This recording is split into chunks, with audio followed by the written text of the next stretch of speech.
Hello, my friend. Or, perhaps I should say, good evening to you, wherever you are. Hello there.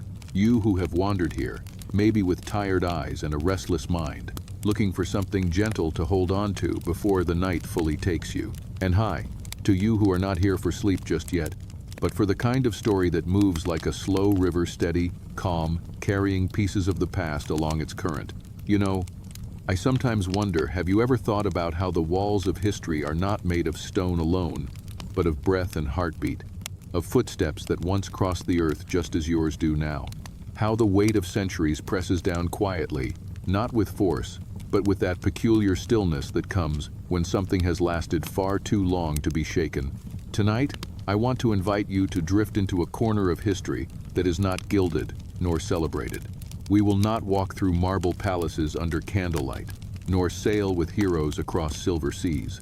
Instead, we'll move somewhere quieter, darker, slower, and yet, in its own way, a place that still speaks volumes about the human spirit, its frailty, its stubbornness, its unyielding will to endure. But before we arrive there, let us linger for a moment on the nature of endurance itself. Endurance. It is not the blazing courage sung in songs, not the sharp rush of adrenaline in the face of battle.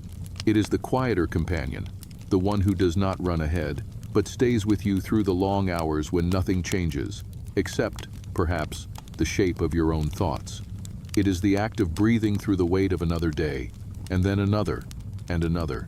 History is full of such endurance, not the kind that is carved on statues, but the kind that lives in the shadows, in kitchens, in fields, in small rooms with narrow windows, in cold places where the walls seem to listen. Endurance is not a loud thing. It is a whisper that says, "You are still here." And so, my friend, imagine, just imagine what endurance might mean in a place where the world beyond your sight continues without you, where the sun still rises, but you cannot feel its warmth, where the air moves, but you cannot follow it, where life is not a path, but a narrow circle you pace over and over until even your dreams have bars. We are stepping, slowly, toward such a place where time was not counted in years or seasons, but in the sound of chains against stone.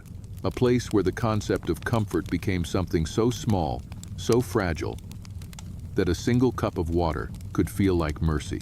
A place where a man could forget the color of the sky, and yet remember the sound of footsteps approaching his door. This was not the battlefield, nor the throne room, nor the bustling market. It was the prison, and not the prison you might imagine with iron bars polished by centuries of depictions in books and films. No. This was the prison of ancient days, where stone was cold, air was stale, and the space between life and death was a narrow, shifting line. But we are not here yet. First, let us look at the roads that led people to such places. The roads of justice, or what passed for justice, were not straight. A man might find himself taken not because he had done wrong, but because he had angered someone who could speak louder than he could. A woman might vanish from her home not because she was guilty, but because she knew something that was not meant to be spoken aloud. A farmer, a soldier, a servant, all could vanish into those walls. And the thing about vanishing into such places is that the world outside did not stop. Children grew older, harvests came and went, wars were fought and forgotten, and the prisoner, whether innocent or guilty, remained where they were, breathing air that had already been breathed 100 times before. If you close your eyes now, perhaps you can picture it not in sharp detail, not yet, but as a shadow of a shadow. A corridor with no light at its end. A sound, faint but constant, like the slow drip of water. The feeling of space closing in, not because the walls have moved, but because your mind has. When we think of the past, we often imagine the grand and the noble. But the truth is, the past was also made of such places and such lives. And perhaps it is here, in these forgotten corridors, that we understand endurance most clearly. Not in the sweeping victories, but in the simple act of continuing in the quiet defiance, of still drawing breath in a place designed to take it from you. So let me take your hand, figuratively, and lead you a little closer now, closer to the stone steps worn down by feet that shuffled more than they walked, closer to the doors whose hinges groaned like old men waking, closer to the rooms where people did not sleep so much as they drifted in and out of a fog that had no dawn. It is important to move slowly here, not only because our subject demands it, but because the walls have a way of amplifying every sound. In such places, even the smallest echo can feel like a presence. A cough from another cell, the shuffle of straw under someone's weight, the faint rattle of metal when someone shifts their hands. Yes, in a moment, we will talk of those shackles, and of the lives that were lived wearing them. But for now, let us simply walk together into this quiet, heavy air. Let us pause before crossing the threshold and feel the coolness seep into our skin. Let us understand that once we step through, we are no longer in the world we know, but in one that belongs entirely to the past and to those who had no choice but to endure it. And when we do step in, you may notice that the floor is uneven, not because the builders were careless, but because of what time and human presence have done to it. Here, a groove where countless feet have stood in the same place. There, a patch where something or someone once fell and stayed long enough to leave a mark. There is a smell here, though we will not speak of it too sharply. It is the smell of age, of stone that has absorbed too much of life's refuse, of air that has been still for too long. It is not pleasant, but it is part of the truth, and so it stays with us as we move. In the distance, you might hear the sound of a chain moving slightly. It is not the loud clank you might expect, but something softer, like a sigh made of metal. It is the sound of someone adjusting their weight, of a hand shifting slightly against iron. It is the sound of waiting. And here, my friend, we find ourselves on the edge of the true story. The story of those who lived not in freedom, not even in movement, but in a kind of stillness that was forced upon them day after day, night after night. The story of those who were shackled not just in body, but in the very rhythm of their lives. We will speak of them. We will speak of how they endured, and what that endurance meant. And we will do so slowly, letting the past breathe again, in its own measured way. Because sometimes, to understand history, we must walk not with the conquerors, but with the forgotten. And to understand endurance, we must stand beside those who were given no other choice. So, shall we step inside? The first thing you notice, once the door closes behind you, is how the sound changes. Outside, even in the narrowest of alleyways, the air still carries fragments of the world, a distant cartwheel, the faint call of someone's voice, the rustle of leaves in a passing breeze. But here, that outer world collapses, folding itself into silence that is not truly silence. It is a thickened air, carrying only the smallest noises, stretched thin and drawn out, as if time itself has slowed to match the pace of those who live within these walls. The shuffle of feet on stone, the dull clink of a chain settling after movement, the almost imperceptible shift of breathing, all of it becomes magnified, as though each sound must travel a long way to be heard. And yet, even these sounds are muted by the weight of the place. They are not sharp, not sudden. They are tired sounds, the sounds of things that have happened so many times they have forgotten how to surprise. The light, such as it is, drifts in reluctantly. In some corners there is none at all, only the dim reflection from the corridor, pooling weakly on the ground like water that cannot quite reach its destination. The air is damp, though not with freshness damp in the way of cellars that have not been opened in years, holding within them the breath of all who have been here before. You feel it on your skin as you stand, a coolness that seeps slowly inward, neither sharp enough to make you shiver, nor warm enough to comfort you. It is the kind of cold that forgets it is cold, simply existing without question. Somewhere in this stillness, you become aware of the smell.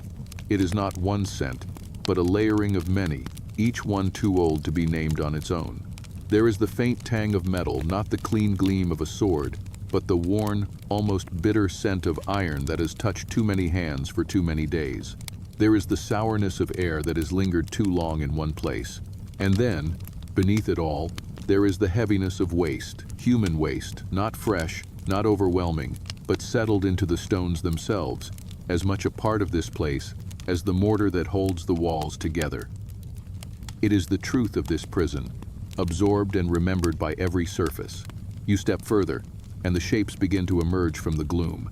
Some are seated, their backs resting against the wall, their heads bowed forward in the posture of those who have been still for far too long.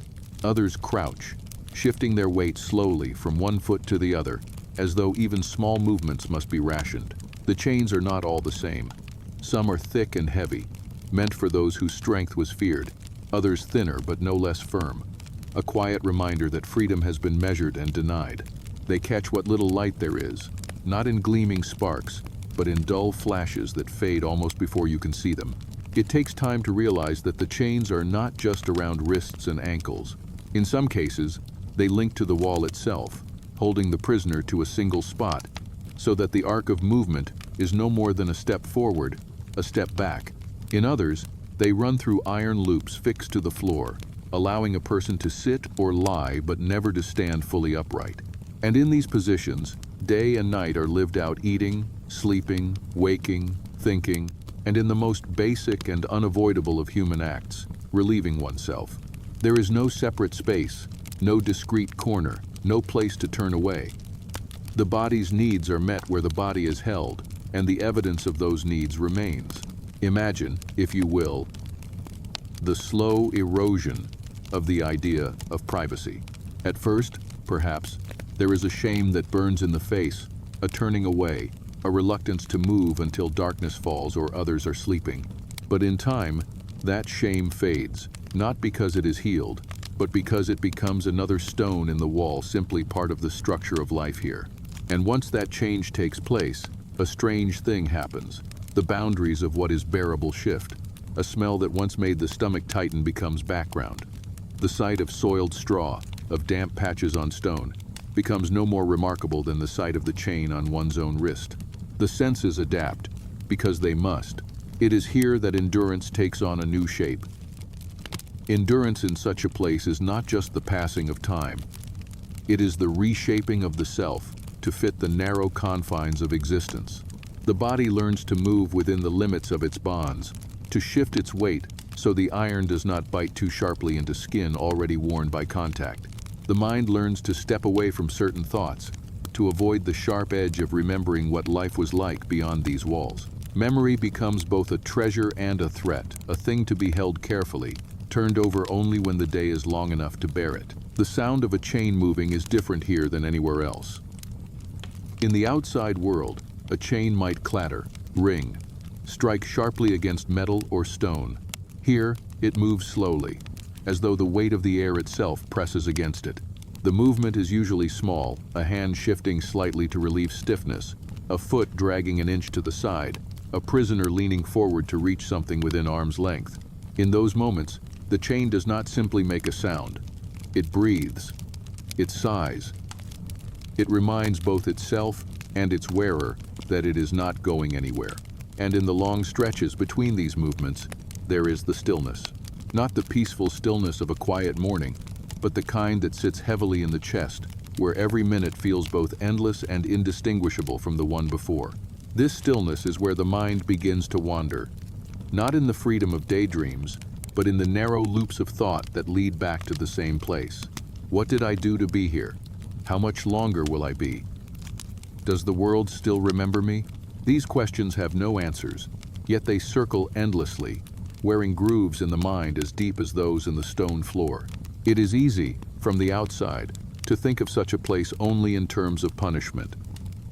But living here, one learns that punishment is not a single thing, delivered once and complete. It is a continuous presence, woven into every breath, every swallow, every movement. The shackles are not only around the wrists and ankles, they are in the way the body holds itself, in the way the eyes move cautiously toward the door, in the way sleep comes not as rest, but as escape. And yet, even within this constant confinement, there are moments, brief, fragile moments, that remind you there is still a human being behind every chain. Perhaps it is the way one prisoner murmurs a word to another, sharing a memory too small to be dangerous. Perhaps it is the way someone tilts their head toward the faint patch of light from the corridor, letting it warm their cheek for the few minutes it is there. These are not acts of rebellion in the way the outside world understands them, but they are rebellions nonetheless, small refusals to let the self be entirely claimed by the walls. The filth, too, becomes part of the rebellion, though not in any heroic sense. It is unavoidable. There is no place else for the body's waste to go. But in that unavoidable act, there is a strange, bitter reminder that the body still functions, still insists on its needs despite the chains. The prisoner cannot leave, cannot walk in the open air, but they can still exist in a way that cannot be completely controlled.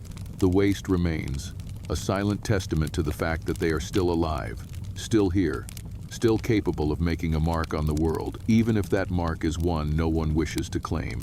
And so, day follows day, without the markers that tell one from another.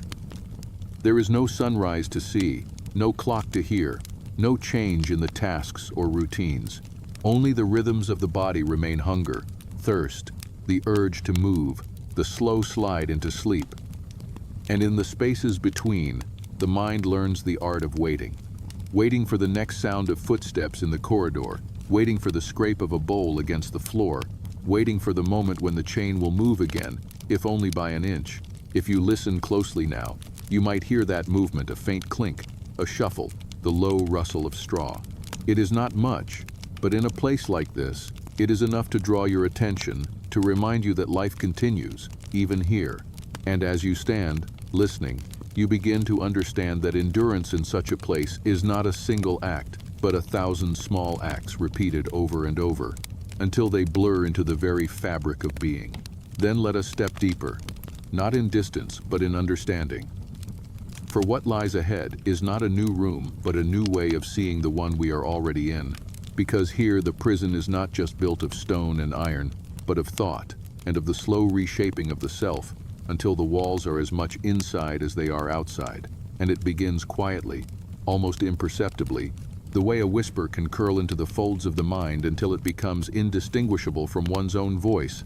And so it is that a prisoner begins to forget the feel of unclenched hands, begins to measure the day not in light or shadow, but in the shifting weight of their own body against the chain. And there is a rhythm to it, though not the kind you could dance to. A rhythm that comes from the human instinct to mark time, even when time itself has ceased to flow in any recognizable way.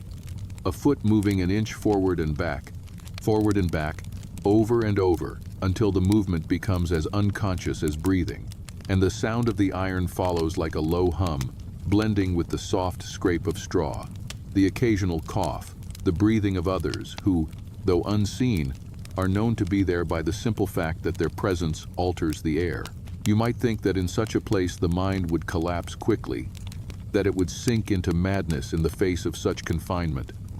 And yes, some do, but for many it does something else. It learns to survive by folding in on itself, by creating small inner spaces that cannot be reached by the guard's keys or the cold, wet stones.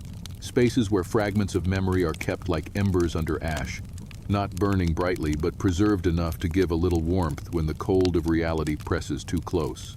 And these fragments are not grand recollections of life's great events, but often the smallest things: the way bread smelled when it was warm from the oven, the weight of sunlight on a bare forearm, the sound of rain striking a wooden roof, things so ordinary that outside these walls they would pass unnoticed.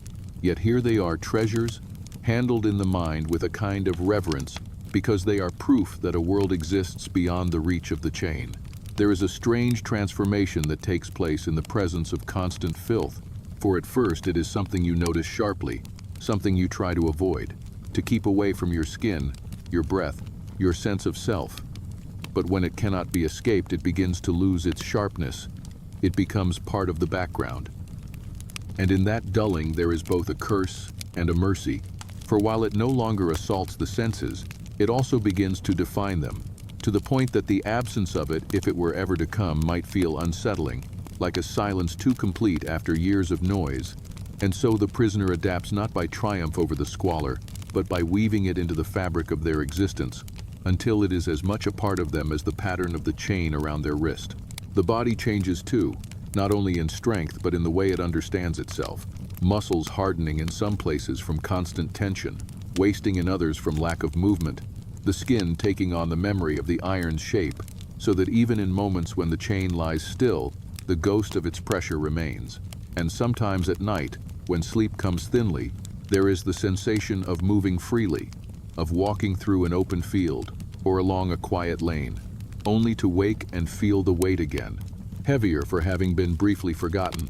And in those moments the mind is tempted to despair, But despair is too loud a guest in a place where everything survives by being quiet, so it is quickly pressed down, buried beneath the familiar routines of thought that have been built like scaffolding to hold the self in place. The others in the room are both companions and strangers, for in the dark or dim, there is little to see of each other.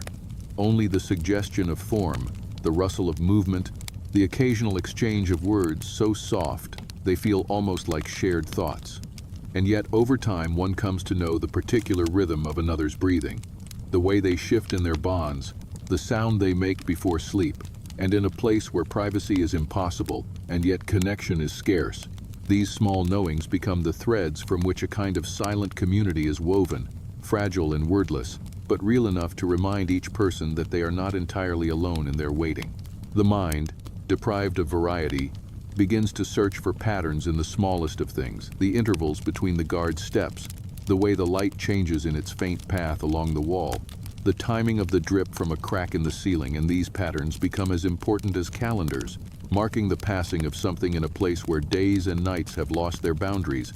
And though no one says it aloud, there is a shared understanding that to notice such patterns is to hold on to a thread of control, however thin, because if you can still measure the world, even in such tiny increments, it has not yet measured you entirely. Sometimes, in the long hours of near stillness, thoughts drift to the idea of touch, not the practical contact of a shove or the accidental brush of shoulders in the narrow space, but the kind of touch that belongs to a different life, the clasp of a friend's hand, the weight of a child's head against the chest, the warm slide of another's arm in an embrace. And these thoughts are both balm and wound, for they remind the prisoner of their own humanity, while at the same time showing the distance between what is and what was.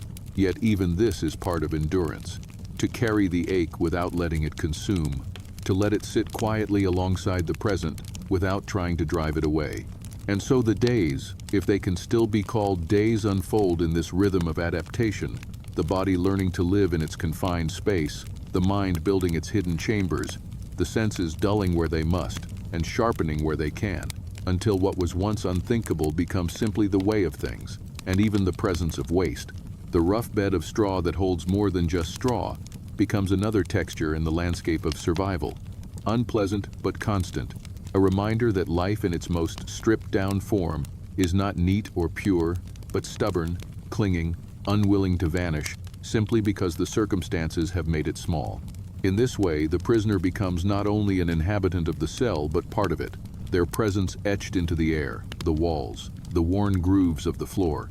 And though their voice may not reach beyond the door, the fact of their existence lingers, just as it has for all those who came before and for those who will come after, each one leaving behind something unseen yet undeniable, the proof that even here, in the stillness, in the filth, in the endless narrowing of life, the human spirit has found ways to remain. Then let us sink even further into that slow-moving river of existence, where the water does not run forward but instead curls back on itself, circling endlessly, so that the prisoner learns to live in a place where time is no longer a line but a pool, murky and without a current to carry it away. And at first this bending of time is a discomfort, a confusion, the mind reaching for anchors, sunrise, mealtime, the change of seasons, but finding only the sameness of stone and the unbroken tether of the chain. And without those anchors, the mind begins to drift, to float in a space where the difference between one day and the next is as faint as the dust motes that hang suspended in the thin beam of corridor light. Yet here lies the strange danger of such stillness, for when each day is indistinguishable from the last, the idea of the future becomes fragile, a thing too abstract to hold, and the prisoner finds themselves existing more in a long present than in any imagined tomorrow. In that long present, small events become disproportionately large, the sound of a key turning, the scrape of a bowl sliding across the floor, the unexpected cough of another inmate breaking the usual rhythm, and each of these moments is felt deeply, not because they are significant in themselves, but because they are ripples in otherwise motionless water, proof that something beyond the constant cycle still exists. And yet those ripples fade quickly, and when they do, the stillness presses in again, thick as smoke, curling into the lungs until breathing itself feels like part of the confinement. It is in this atmosphere that the mind begins to create its own markers, measuring time not in hours but in thoughts repeated, in the pacing of memory, in the silent conversations one has with people far away, people who may no longer even be alive. And these conversations take on the texture of reality because they are shaped with such care. Their imagined voices answering exactly as the prisoner remembers, their faces unchanging, frozen in the moment of last parting. This is how the mind fights the erosion of identity by replaying, by rehearsing, by carving the same paths again and again until they are worn smooth like the grooves in the floor.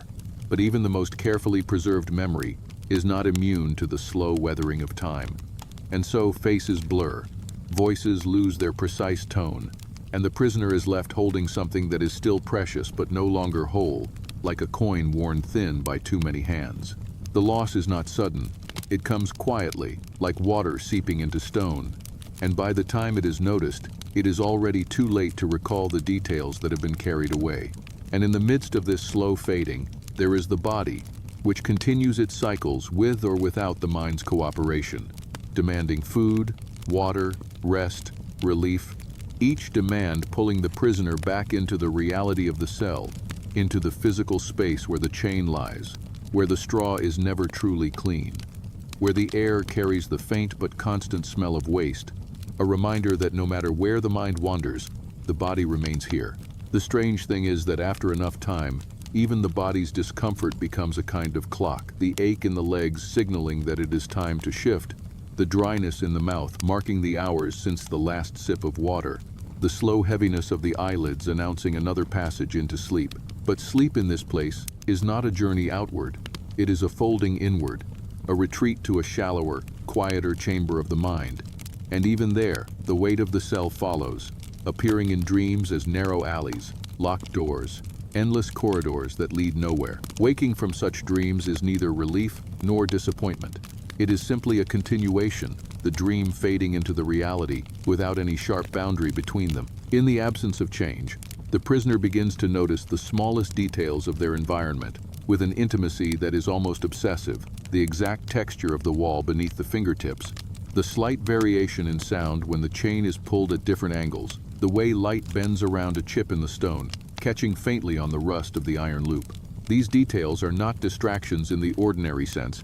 They are footholds, points of focus that can hold the mind steady against the pull of the void. Sometimes, the prisoner will trace the same section of wall for hours, following every ridge and dip as though mapping a territory that, while small, is entirely their own. And in doing so, they create a kind of ownership in a place where nothing belongs to them. Even the filth, the waste that collects where it cannot be removed, becomes part of that mapped space, not welcome, not ignored, but simply part of the geography, as unchangeable as the wall itself. There are moments when sound from the outside world slips through a bird's call, carried faintly through some hidden gap. The distant roll of thunder, the faint hum of voices that are too far away to understand, and these moments strike the prisoner like unexpected sunlight.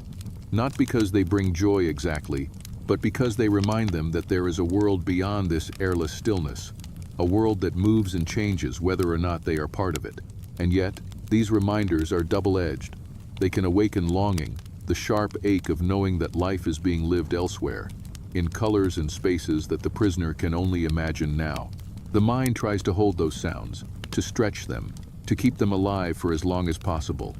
But inevitably, they fade, leaving behind a silence that feels even heavier than before. Over time, the prisoner's relationship with the chain changes. At first, it is the enemy, the tangible symbol of captivity, the thing to be tested, pulled against, cursed in silence. But as days blend into one another, the chain becomes part of the self's outline, something so constant that its absence would now feel strange, perhaps even frightening. It is no longer an interruption to movement. It is the shape of movement itself, the radius of possibility. The prisoner learns how far they can reach without feeling the iron bite, where they can place their hands to lessen the strain, how to shift their weight so that the chain rests in a way that will not wake them in the night. This is not acceptance in the way the free world might understand it. It is adaptation, the body's quiet agreement with reality in order to survive. And through it all, the waste remains the unignorable fact of the body's function. the physical reminder that even in the most constrained conditions, life insists on itself. In a world where choice has been stripped away, the prisoner cannot choose where to go, whom to see, what to eat, but they cannot stop the body from being alive, from needing, from producing. And in a way that is difficult to articulate, this becomes a stubborn point of existence. I am still here, the body says, even if I am here in the dirt, even if I am here in chains. The mind circles these truths slowly, not rushing to conclusions, not forcing meaning where there is none, but simply turning them over like stones in a riverbed, feeling their weight, their texture, their permanence. And in the slow, endless present of the cell, this act of turning thoughts becomes the nearest thing to forward motion, the only way to keep from sinking entirely into the stillness. It is here, in this quiet revolution of the self, that survival takes its deepest root, not in the hope of freedom, though that may still flicker faintly somewhere far below, but in the decision, renewed with each breath, to continue existing in the only way that is possible now. Then let us stay here a little longer, letting the air of this place settle deeper into our lungs, not rushing toward any ending, because in truth, there is no ending here, only the long unfurling of days that feel like shadows layered over shadows. And it is within this layering that perception itself begins to shift, so subtly at first that the prisoner does not notice, until one day the smallest things become vast landscapes in the mind, and a sound from beyond the walls becomes not merely a sound, but a journey, a visitation from a world that now feels mythical. The faint tap of rain somewhere above, perhaps against a stone ledge, or a forgotten shutter, can swell into an entire vision. Wet streets gleaming under a gray sky, the smell of earth after a storm, the way clothes cling to the skin when soaked, a single drifting scent, maybe from a guard's cloak or a crack in the door, carries with it the phantom of an open field, of bread baking in some distant kitchen, of wood smoke curling into the cold air of a night long past. These intrusions are not frequent, and perhaps that is why they carry such weight. They arrive like comets across a black sky, rare enough to be unforgettable. The prisoner learns to hold them carefully, to close their eyes and replay them again and again, each time pressing them deeper into memory until they become part of the cell's own geography, stored alongside the feel of the wall, the length of the chain, the smell of the straw. And yet, these gifts from the outside world are not without their cost, for with them comes the ache of absence, sharper than any iron. It is a peculiar pain, because it is not the pain of losing something you hold, but of remembering that you once held it. And this reminder can either warm or wound, depending on the day, the hour, the turn of the mind. On some days, it is a thread of light in the darkness, proof that the world beyond still spins and sings.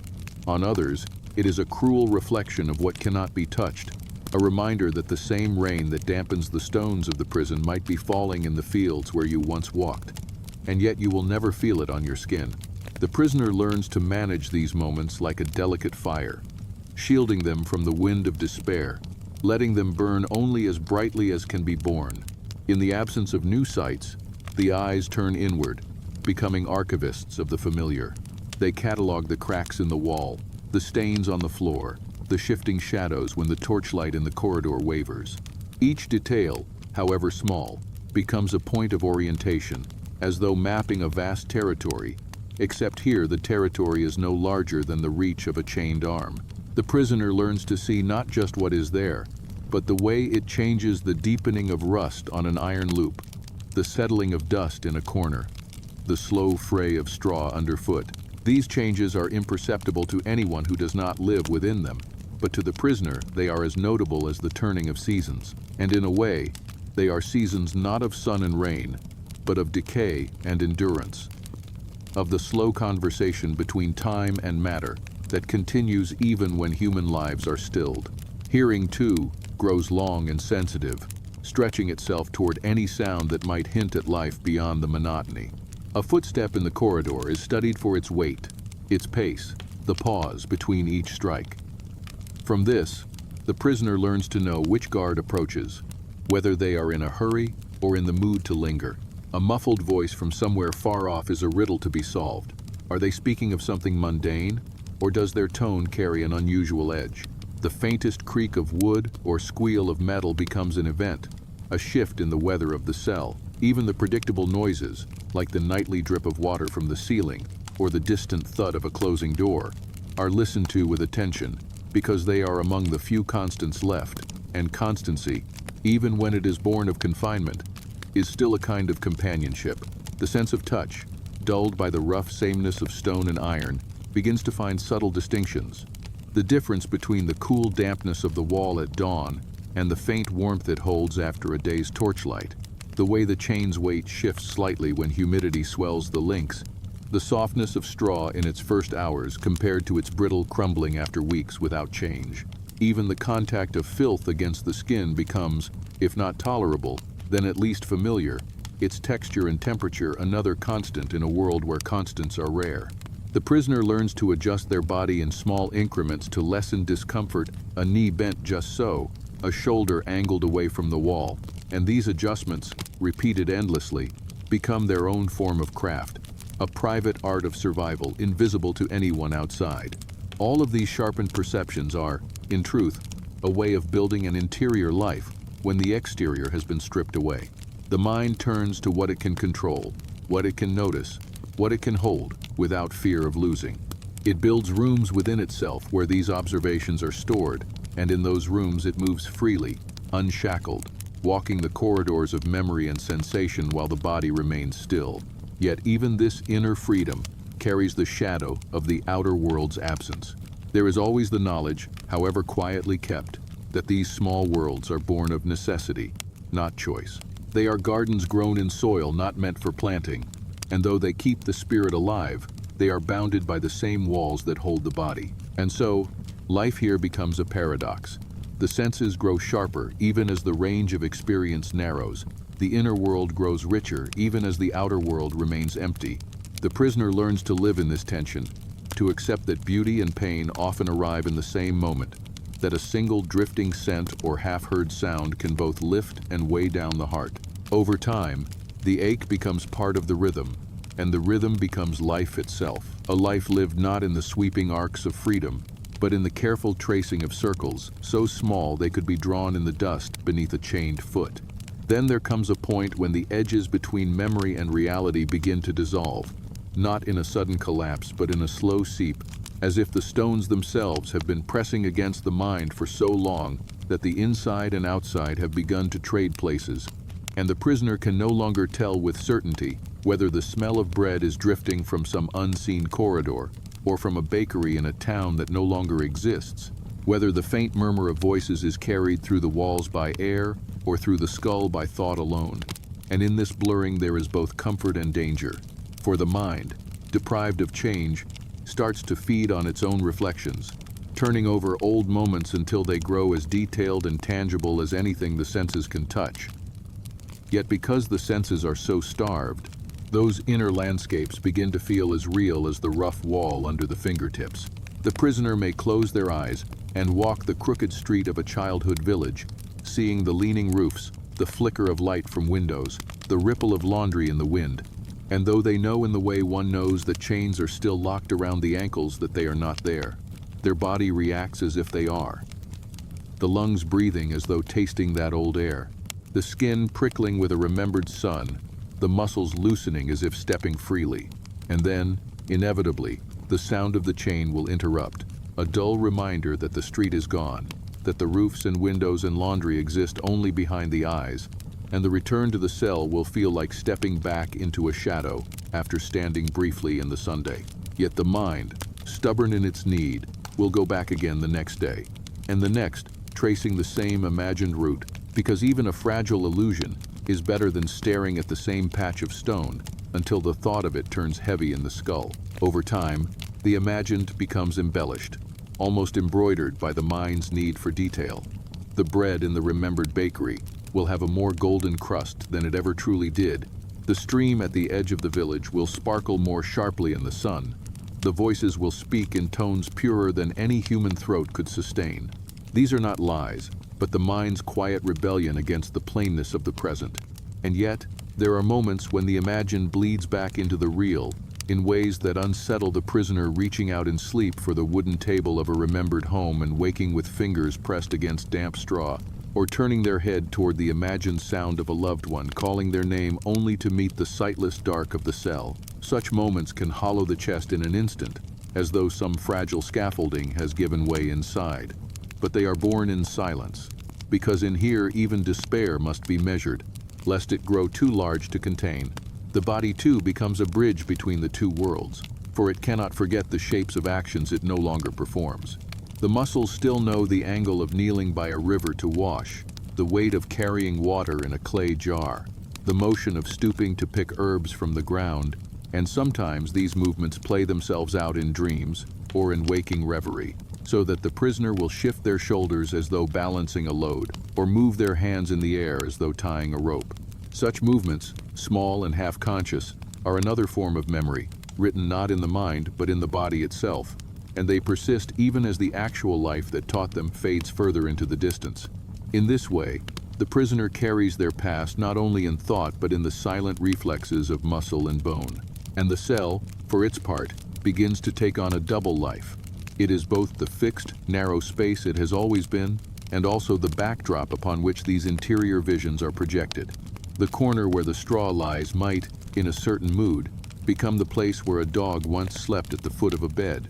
The patch of wall by the door might, under the right angle of torchlight, resemble the weathered gate of a courtyard left behind years ago. These transformations are not deliberate.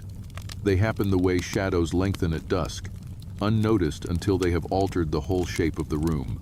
It is in these moments that the prisoner may forget, for a breath or two, that they are in chains, until the iron shifts against skin and the truth rushes back. Yet the fact that the mind can create such moments is, in its way, a testament to its endurance, the ability to remake the unchangeable, to drape the present in the cloth of the past. But with this gift comes the risk of losing the thread of the actual present altogether.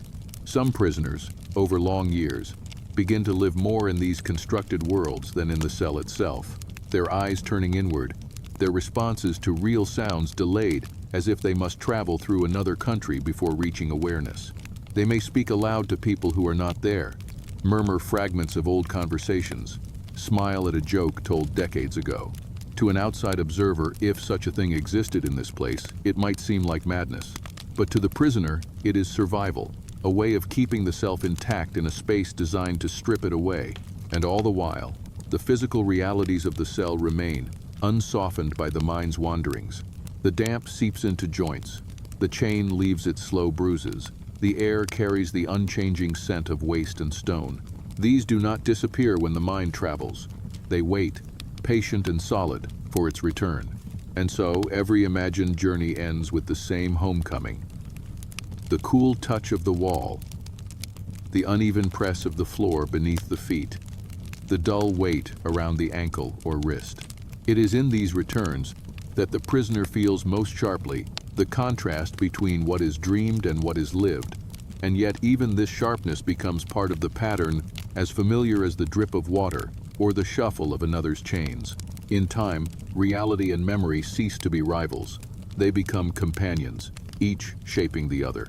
The prisoner learns to live in both at once, to feel the chain even while walking in a remembered field, to smell the straw and waste while hearing the imagined rush of river water. The two blend, and in that blending lies a strange kind of peace, not because the cell has been forgotten, but because it has been made part of a larger, inner world that no guard can reach. And so the prisoner endures, not by denying the present, but by weaving it into the fabric of all that has been, until the difference between then and now is no longer a wall, but a seam one that can be crossed and recrossed in the quiet space of the mind. There comes a time, after enough seasons have passed unmarked, when the presence of others in the same confinement begins to take on a weight and shape of its own, not as sudden companionship but as a slow weaving of threads across the empty air, fragile at first, invisible to anyone who might glance in from outside, yet strong enough to catch the drifting fragments of the self before they are lost entirely.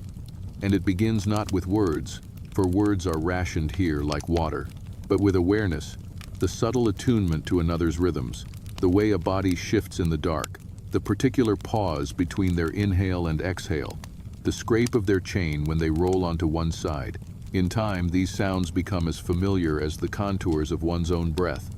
and from them grows a recognition that there are others enduring the same narrowing of hours, others who wake to the same weight of air, who feel the same slow erosion of skin under iron. It is not friendship in the way the outside world would name it. There are no shared meals, no laughter that spills without caution, but something quieter, more elemental, a mutual acknowledgement that survival is not a solitary act, even when it feels like one.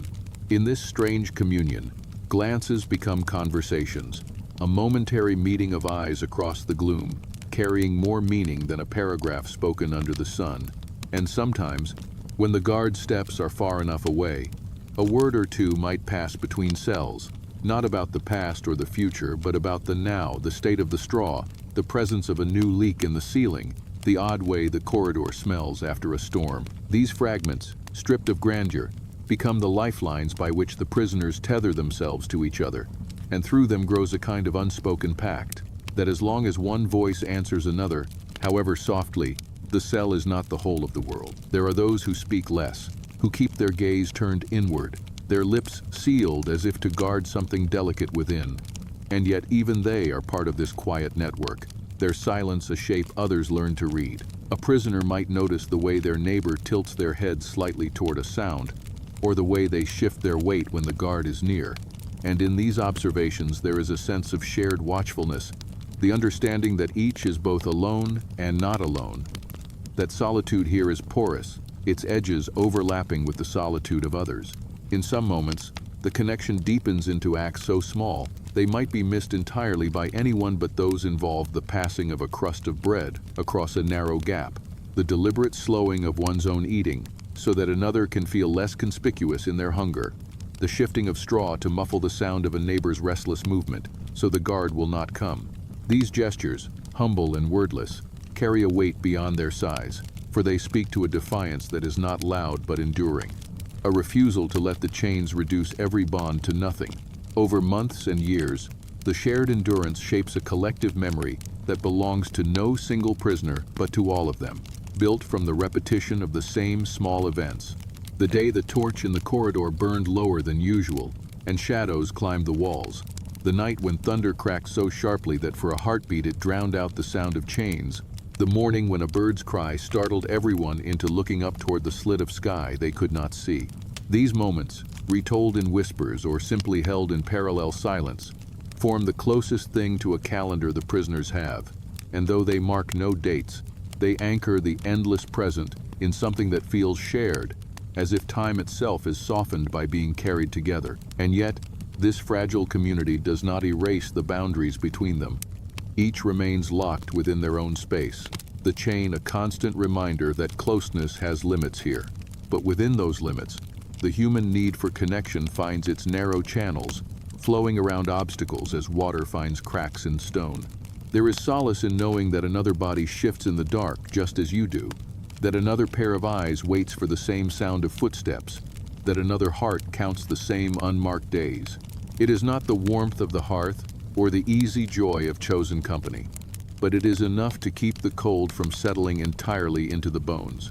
And in this way, the prisoners, each bound in their own space, become threads in the same unseen fabric, their individual endurance woven into something larger, a quiet tapestry that holds them all just above the point of breaking. Sometimes, when the air is especially still and the hours especially long, a prisoner will hum softly to themselves, a sound not meant to be heard but inevitably slipping through the silence, and another, without thinking, will hum the next note. The two sounds meeting in the middle of the dark like hands touching briefly in passing. No one speaks of it, but those who hear remember, and in remembering they are reminded that even here, in the grip of iron and stone, the human voice can still find another to answer it.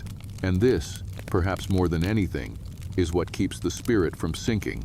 The knowledge that somewhere in the same air, someone else is breathing too. There comes a point when the threads between prisoners, so delicately spun in silence, are drawn taut by hardship, and the air itself begins to taste of strain, not in the sudden shattering way of a blow, but in the long, slow pull of scarcity and sickness that grinds without pause, testing every fragile alliance in this narrow world. And it begins with hunger, the kind that moves past the stomach and into the bones, dulling the limbs and sharpening the eyes, making every sound of movement near the food bowls an event, every scrape of clay against stone a moment of judgment. And here, the quiet kindnesses that once moved freely through the small gaps between people become measured, weighed against the demands of survival. A crust of bread that would have been shared in earlier days now sits heavy in a palm, its owner torn between the instinct to keep and the memory of giving, and yet sometimes the old instinct wins, not with any announcement, but with the slow, deliberate push of hand toward another, the offering made without a glance, so that pride is spared. Such gestures, rare under the press of want, burn more brightly in memory than in the moment, for in the moment they are almost painful, a reminder that generosity in this place is a piece of one's own endurance, broken off and given away. Illness comes more quietly than hunger, without the drama of a fever's first spark. It seeps into the body like damp into the walls, and by the time it is felt, it has already settled deep. Coughs grow heavier, breath shortens, the small movements allowed by the chain become slower, more deliberate, as though each one must be negotiated with the body in advance. In such times, the shared air feels closer, as if the sickness has weight that presses between the prisoners. And yet it is in these moments that the bonds, stretched thin by need, sometimes hold strongest. One prisoner might shift their position so that a neighbor can lean, or offer their own scrap of straw to replace a patch fouled beyond use, or whisper a few words in the quiet hours to remind the other that they are still seen, still counted among the living. These acts are not cures, but they are preservations, small stays against the erosion of the self that illness brings.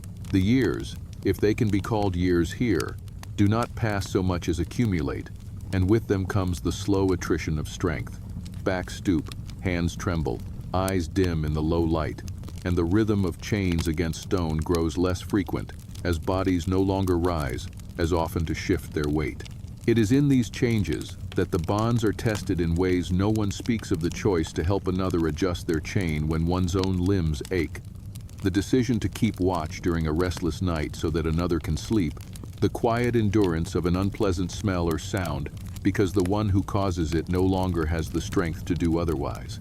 These are the things that the outside world might never see as heroism, yet here they are as close to heroism as breath itself. Sometimes, under the weight of all this, a prisoner will withdraw, pulling their thoughts and eyes inward, letting the slow decline of another pass without acknowledgement, not from cruelty but from the quiet knowledge that to look too closely is to feel the thin line between their neighbor's fate and their own. Yet even in such withdrawal, the connection is not severed entirely. There is still the subtle leaning of bodies toward each other in sleep, the instinctive pause in one's movement when the other stirs, the shared waiting for the same sound of footsteps. These remnants of bond are enough to keep the shape of connection alive, even when it cannot be actively tended. There are rare moments, too, when the hardship itself forges something fierce, a sudden act of defiance against a guard who moves too roughly past a sick prisoner, a voice raised in protest when rations are withheld, a refusal to eat until the weakest among them is fed. Such moments are costly, sometimes answered with punishment, but they leave their mark not in scars but in the quiet nods exchanged afterward, in the shared memory of having stood, however briefly, together. And these memories, like the faint threads of light that sometimes fall through a crack, are stored carefully, brought out in the coldest hours to remind each other that they have not been reduced entirely to silence and submission.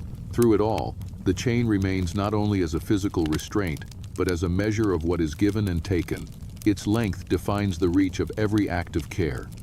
Its weight dictates how much strength can be spared for another. In a place where the air is thick with the smell of waste and the sound of breath is sometimes the only proof of life, care becomes something almost sacred, carved from the same endurance that keeps each prisoner breathing. And when one falls silent for the last time, the absence is felt not only in the ear but in the space between chains, an emptiness that seems to pull the air inward. Those who remain carry that emptiness with them, another quiet bond in a place built entirely of them. There is a particular kind of silence that follows the absence of someone who once breathed beside you in the same stale air. And it is not the ordinary silence of the cell, which you have long since learned to wear like another layer of skin. but something heavier, more uneven, as though the air itself has been dented in the place where their existence used to press against it, and at first you do not notice it in any grand way. For the routines remain the same shadows on the wall, the same measured steps of the guard, the same dull weight of iron, but then you turn your head, almost by reflex, toward where they would have shifted or coughed or murmured some faint remark, and there is nothing, no movement, no sound, only a hollowness that seems to draw the edges of the room closer. This kind of absence does not announce itself all at once. It seeps in quietly, like water through a crack, until you find that entire moments of your day are shaped by the space they left behind. You catch yourself listening for the particular way they used to adjust their chain before sleeping, or for the subtle rhythm of their breathing, and when it does not come, your own breath feels too loud, as though it is trespassing into territory that once belonged to both of you. The disappearance, whether by death or by being taken elsewhere, becomes a kind of shadow in your own existence, not because you do not understand that all things here are temporary, but because in a place where time is shapeless, the presence of another person was one of the few fixed points you had, and now that point has been erased. You try not to think of where they have gone, for in here, gone is a word with too many cruel meanings.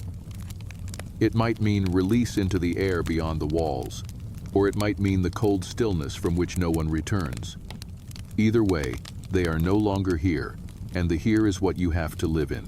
At first, you may find yourself filling the absence with memory, replaying the few moments of quiet exchange you shared, the rare words, the even rarer glances that held more than words could carry.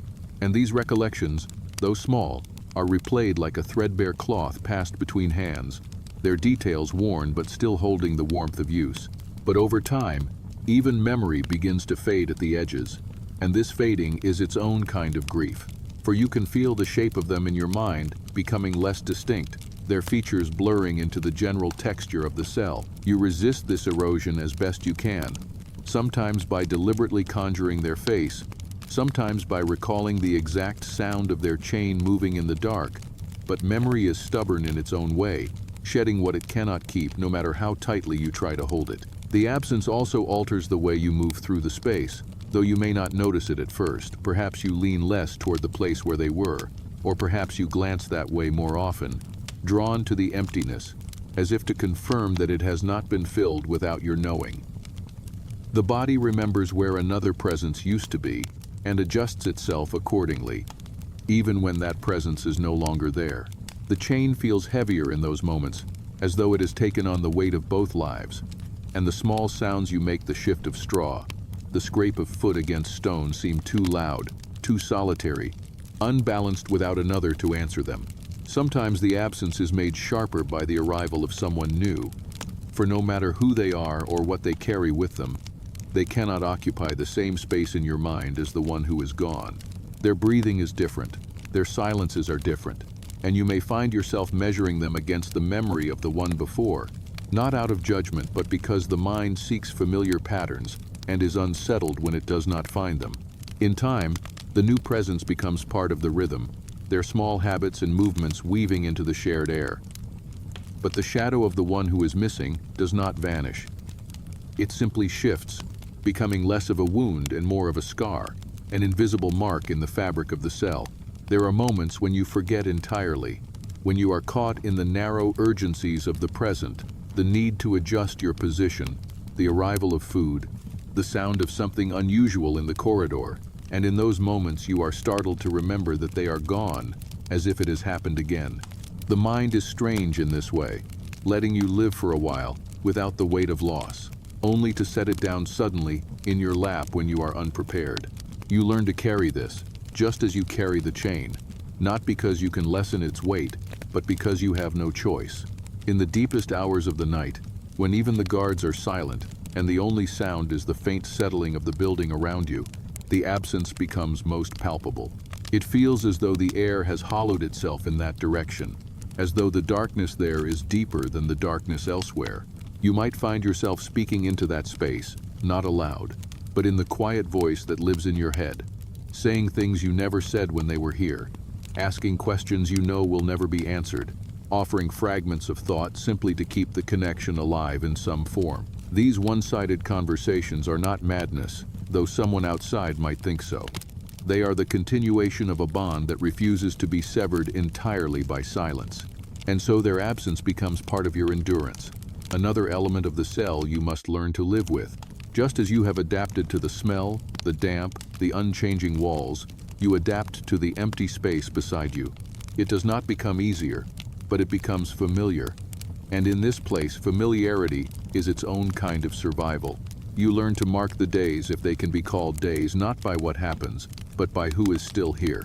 And each time someone is gone, the map of your small world shifts again. Yet somehow, in the midst of this constant reshaping, the threads between the living hold, frayed but unbroken, because each absence is a reminder that the presence of others is the only thing in here that moves in more than one direction. The only thing that can reach across the chain, across the air, and touch something that is still alive inside you. By the time the winter has sunk so deep into the bones of the house that even the walls seem to have forgotten the feel of summer, the rhythm of these nights has become a kind of second nature, not to be questioned or resisted. The air inside no longer feels separate from the people who breathe it. It has taken on their scent, their warmth, their quiet endurance, until it is impossible to say where the household ends and the atmosphere begins. Every corner holds the memory of breath, of the faint steam that rises from damp stockings near the hearth, of the smoke that curls lazily from the last bit of coal before it gives itself up to ash. The blankets are heavier now than when the season began, not with added layers, but with the slow weight of days, fibers thickened by the oil of skin, by the dust that drifts from the rafters, by the tiny crumbs of life that settle without ceremony into every fold. And yet, this heaviness is not resented.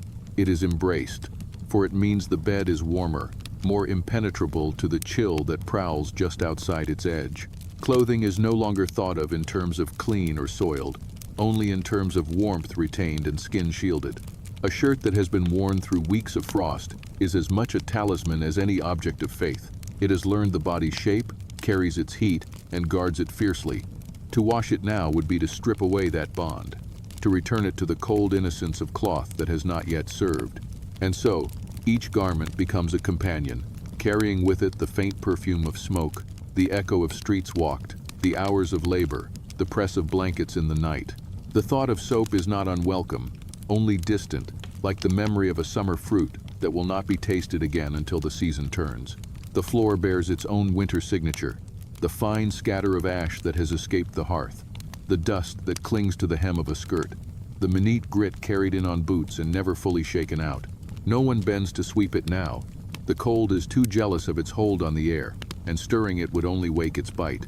Instead, the dust settles into the quiet, becoming part of the room's texture, another layer of the unspoken truce between the family and the season. It will be swept away when the windows can be opened without bleeding the heat from the house, when the act of cleaning no longer means inviting in the cold. And so the days pass, folding into nights that are indistinguishable except for the subtle ways the frost marks the window pane, the patterns shifting as if the cold itself is sketching its own slow art. The family no longer counts the weeks until spring. They count only the nights survived, the mornings when they wake and find that the thin shell of warmth they have built has held. In this life, hygiene is a careful economy. The visible is tended to, a face washed, a collar brushed, hands wiped clean enough for whatever the day demands. The rest is left as it is, not from neglect, but from the understanding that the body will endure more safely if it carries the season's weight with it, like armor.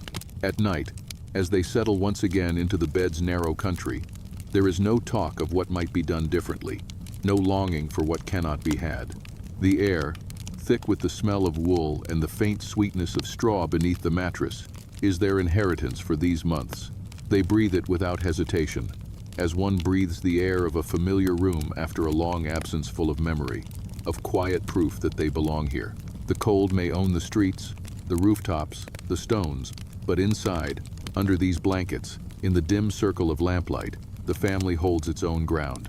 And in that ground, unwashed though it may be, there is a dignity that no frost can touch. And so it happens, almost without you noticing, that all the fragments of this life, the chain's measured pull, the damp stone scent, the thin thread of connection to those beside you, the slow ebb of the self you once knew, and the faint, stubborn pulse of what refuses to be erased, begin to weave themselves into a single fabric, not seamless but continuous, a cloth whose every thread has been drawn from your own endurance.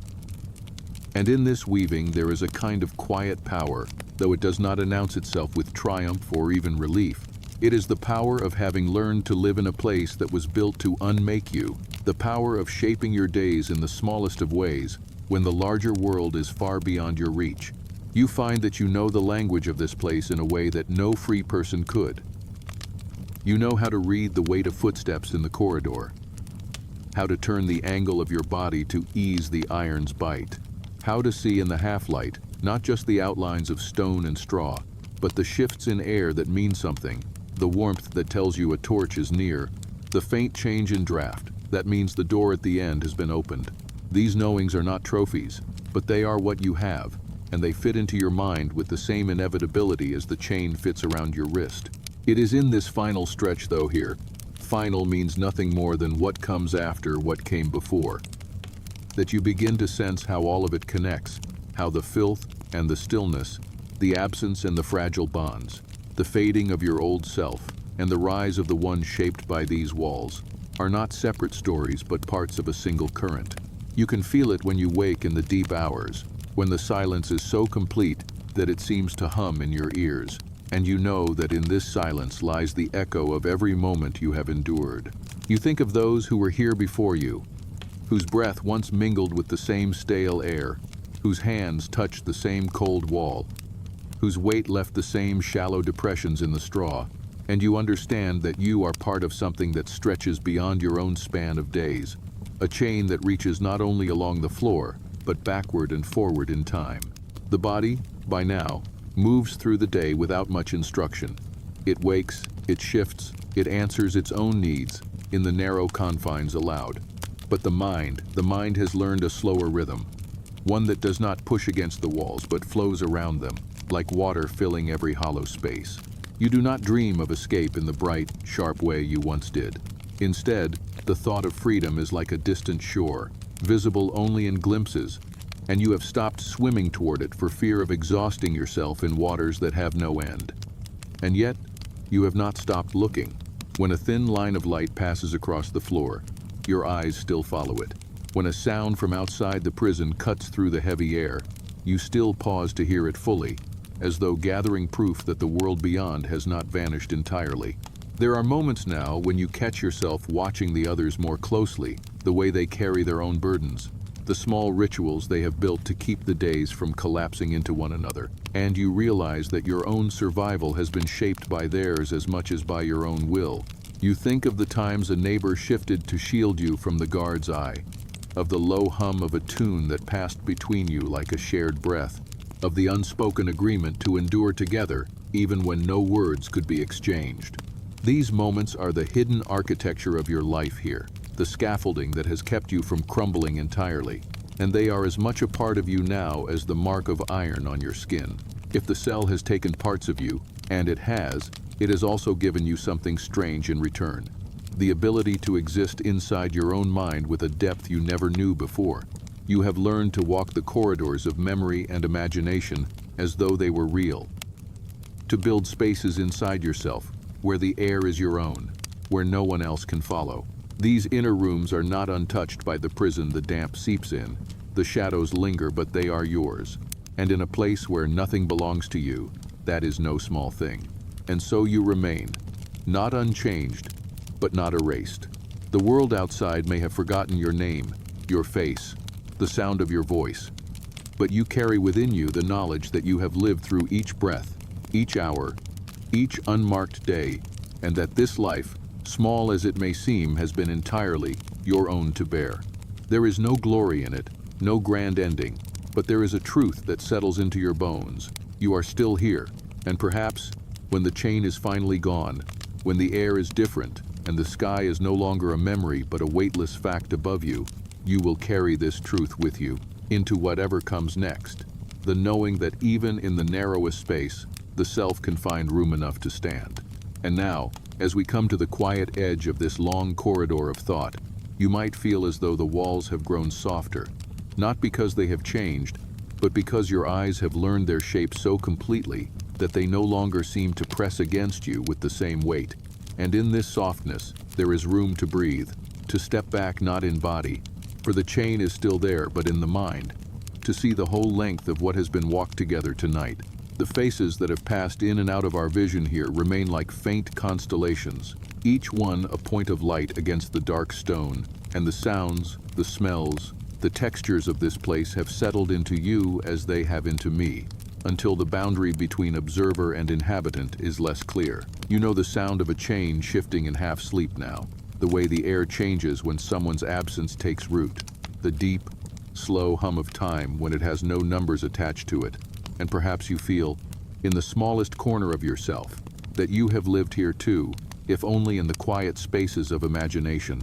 There is something in that, in carrying a place you have never truly stood in, that mirrors the way memory works for those who have endured it in truth, how they carry the cell long after the key has turned. It is a strange thing, to walk out in thought while the body remains, to lift the latch on the door of this telling while knowing the iron still closes around the wrists of those whose names we will never speak. But that is what stories can do. They can let you step beyond a wall without ever leaving your seat. They can give you the sound of rain through a barred window, the faint warmth of light that filters through a slit, the scent of damp earth beneath stone. And they can do this without stripping away the reality of the place. You and I both know that beyond the frame of our words, the cell remains as it always has, damp, close, threaded with the smell of waste and iron, but now it also holds our shared presence, however brief. And in that presence is a kind of witness. Perhaps this is the quiet gift at the end of such a journey. Not release, not even change, but witness. The knowing that for this small span of time you have sat with the weight of another's stillness, that you have breathed alongside it without turning away.